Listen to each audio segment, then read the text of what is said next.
My pantry smells like a sweet, sweet bakery now with all the sugars and stuff. Have a farm, they said. It'll be fun, they said. My chicken water is all froze. The wind is so bad that the chickens are miserable. It's dark outside. I haven't been able to deal with the chickens yet today, but at least they gave me 6 eggs.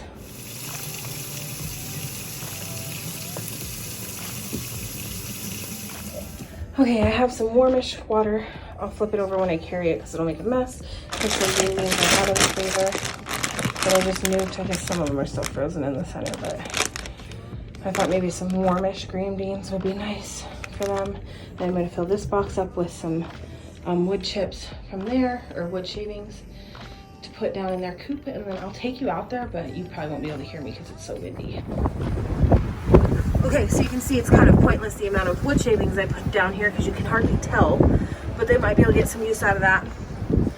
They've got some layer feed. I put the water in here with them, hoping that it would stay somewhat thawed for them, because the one they like to use is over here. Both of them have semi-warm water in them. Green beans are there, oats are there. Look at these girls, they're all just pissed off about the wind. It's like 5:30 at night right now, by the way. This is what's got me irritated though. This piece of wood is supposed to be on top of here to protect like from that moisture getting in that, but I don't know if it will. Can you hear the damn wind? Anyway, I keep propping it up against there with stuff, and the wind keeps ripping it down, so I can't even make a windbreak for them. I need a freaking medium-sized tote to put my bakery stuff in, because right now my kitchen table is covered in it. It's driving me nuts. So tonight I'm gonna make like chicken and noodles, so there's that. Anyway, I'm gonna call this like a 222 recipe. It's just that version of my chicken and noodles recipe. So it's like 2 cups of hot water. This is just in a jar that I have. It's that Knorr chicken bouillon base. I'm gonna use 2 scoops of this.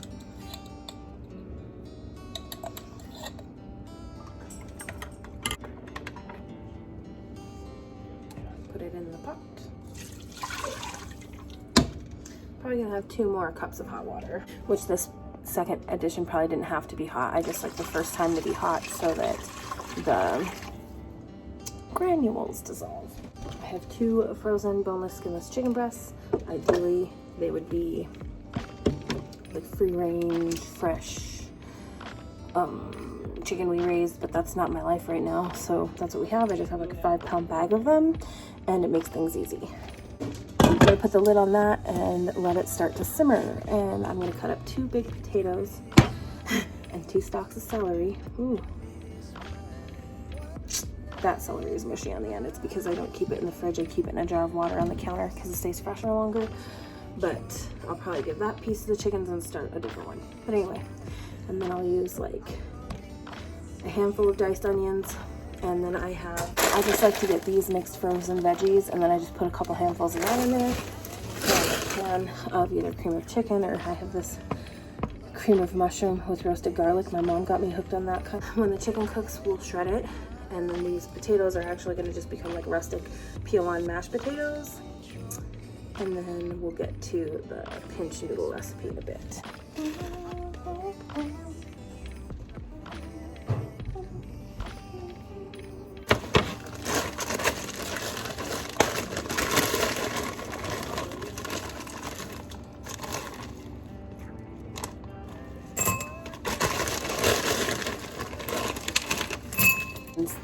These are frozen onions that I like diced with a French fry slicer. So it's handy, you can just like bust off what you need.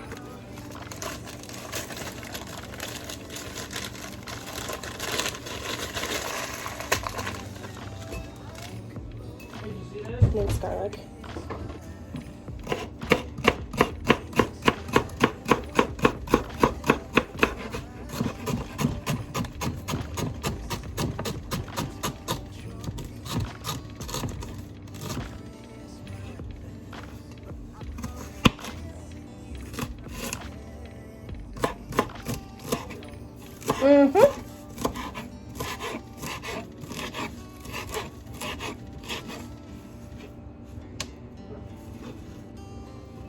I like to leave the leaves on the celery. There's a bad spot on the tater. Don't give bad potatoes to your chickens.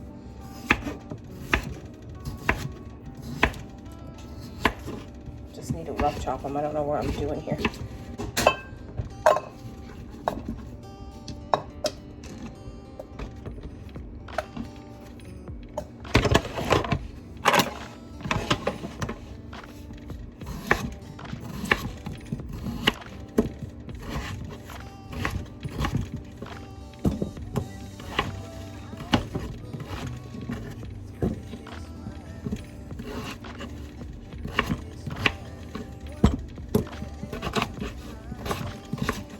And then just like any mashed potatoes, just cover it with water, boil it, let them get soft, mash them up.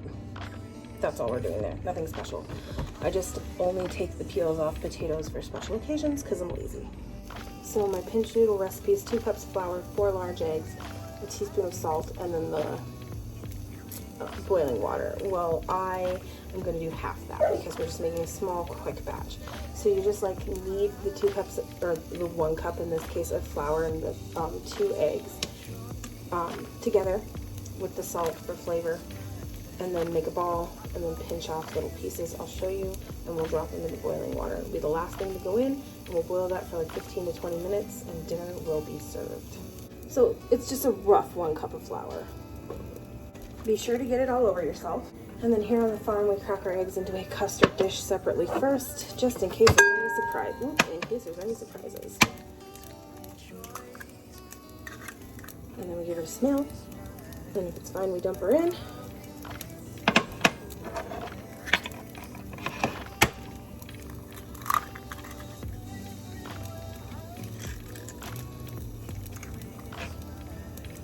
Smells fine. Dump it in. Get rid of this. You'll have to forgive me, I'm just in my undershirt from work.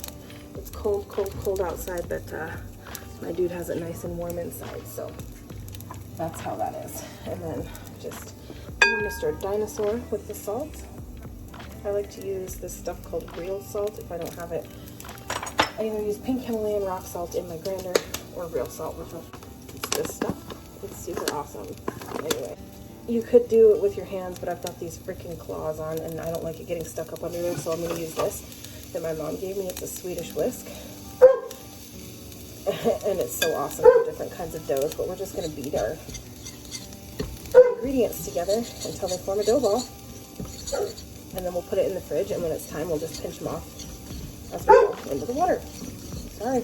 You guys know how it goes with Ruger. He does not like not being paid attention to. Okay, so if you see how it's crumbly, if you pick it up and you can squish it together and make a dough ball, you're good. If it's too sticky, add some more flour. If it's not sticky enough, add a sprinkle or so of water, just like a pie crust. You can also put this in your mixer's bread machine, but why? It takes 5 seconds. And then here I am playing with it anyway because I can't not put my fingers in my food when I make it. It's just how I are. See how nice and yellow it is from the farm fresh yolks, but I'm working on figuring out the nutritional balance for my chickens to get super orange yolks because I'd like to have that, and I have a friend who likes to experiment with pastas. I think I would like to start experimenting with homemade pastas. And orange yolks just make for a better, richer pasta. Okay, so this is our ball of dough. This is a half inch, like I said. It will actually make quite a bit of noodles, so it's good enough for us. Okay, so we take our cling wrap, saran wrap, whatever, wrap the dough up in it. Because there's fat in it now, so we don't want it to absorb the flavors of the fridge. We'll put it in our whole can bowl and stick it in the fridge till we're ready. So a tip I learned from somebody in my life said to put your cling wrap, not the press and seal, but the regular, in the freezer, and that helps it not stick to itself. You know how it gets all over itself when you're trying to get a nice piece of it off, and it does actually help a lot, so I keep mine in the freezer now. Another thing is, if I was being really particular about that rustic pinch dough, it's a Hungarian pinch noodles or something. I don't remember what it's actually called. It's just like egg noodles. You can also roll that out and cut it and make like grandma noodles. But you would actually put it in the machine for 10 minutes, and then you would knead it on the on the counter several times. But I'm not going to do that. This is a quick 30-minute recipe that we're going to do for dinner on a busy night. Okay, so once your broth comes to a boil, you can either take your 2 chicken breasts out and let them cool to the touch, or if you have asbestos fingers, don't worry about it. You can dice up the chicken, or you can just take 2 forks like I'm going to do and just shred it up in the pot. And then at that point, we'll add the vegetables that we prepped and let that all cook so that the chicken's cooked all the way through, which it will cook faster if we do it this way. And then once the frozen vegetables are tender, a couple minutes, we will put the can of cream of mushroom soup in. So of course the water temperature cooled down because everything's frozen. We exposed the frozen center of the chicken, which, by the way, you can use a whole chicken, chicken thighs, whatever. This is what I have, like I said. So this recipe should easily feed 4 people. But you know, it's very easy to adjust and make more or less of something. And honestly, you can just add more water if you want to make it feed more people. So easy peasy, man.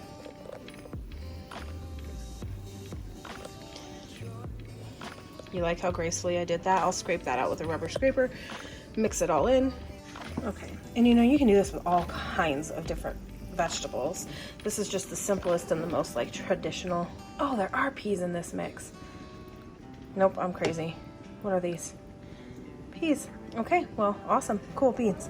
But this is like the most traditional mix. But like if you wanted to put like okra or peppers or big mushrooms or Brussels sprouts or broccoli or whatever, you could.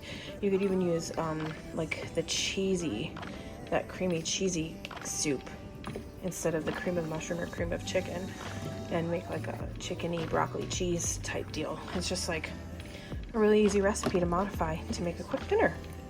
So we're gonna let that boil up, and then so we're gonna bring this back to a boil, and then we'll get the noodles out and we'll pinch them. Go on, bud, get out of here. So when you're doing this like the fancy way, I mean, we're just gonna get a rustic pinchy noodle, but when you're doing this like the fancy way, you can have like a tray with some flour on it, and you can pinch these off and let them dry just a little bit on the flour. But you see what I'm saying? You pinch off. That might even make too big of a noodle. We're gonna break this one in half and make 2 little tiny ones, but you pinch it, thin, pinchy, drop it in the boiling soup. Pinch it. These ones are gonna be small. You can have some flour out here because it will make your fingers a little sticky. Drop it in the boiling soup. That's all you do. And one more thing I just really want to say is, like, when you're doing, especially if you've never made homemade noodles before, you don't really know how it goes. When you make something like this, that's just egg and flour, you want to get it as, like, don't get it like paper thin where you're ripping through it, but get it as thin as possible, because these are going to puff up. And if they puff up and they're too thick and they puff up, they're not going to cook evenly, and then they're going to be like hard like pencil erasers, and you don't want that. You want them to be like soft and fluffy and just to the tooth, you know. So yeah, I know this isn't very keto. You could maybe, I've never tried to do it with like keto okay flour, like coconut flour or almond flour, so I don't know how it will be. So you can make big ones, little ones, nice and thin. Tonight I'm gonna eat like this because that's my option. I can pick the noodles out, but I'm not gonna do that. Are you crazy? But speaking of a little keto update, I've actually, except for my birthday where whatever, other than that, I have been doing very, very well. So, the end. So you don't have to use this noodle recipe, right? Like, if you have a good noodle recipe, use it. If you like to buy the frozen grandma noodles, use them. I've been known to do that. There are some dried Amish something noodles that my parents get that are really good. I do not like egg noodles, like the just buy them in the plastic bag egg noodles from the store. I never have. In fact, my dad used to make chicken and noodles with rice for me because I didn't like the noodles. I just prefer it this way. Okay, well, I got a little hasty there at the end, so some of them are kind of big because the first ones are starting to get all the way cooked. We're going to turn the heat down on this a little, put the lid on, let it cook for about 10 to 15 minutes so everything is the right consistency. I don't know why it looks so pink. It's not. And then these potatoes are going to get mashed up while that's cooking off. And that will be that. Thanks for watching, guys. Hope you get to try this yourself. Bye. So these are the potatoes. I just use like a little, I don't know, a couple tablespoons of butter, a splash of milk. See how they're like just country. Their skin's on. They're chunky still. I just mashed them with this spoon. There's a little salt, but this recipe, especially if you use that chicken bouillon, don't add any extra salt other than that because it's salty and it's hard to get it not salty. So if I was feeling extra super awesome, I'd have dinner rolls on the side of this, but we're not doing that. That's plenty of starches. It's just a nice comfort food, cold, busy night. It'll be perfect.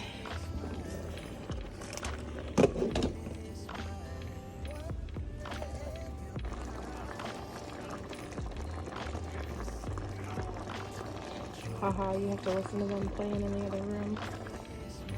And we have these nice soup bowl cozies to put it in. Delicious. And now I'm mad because my dude drank all my oat milk while it was gone.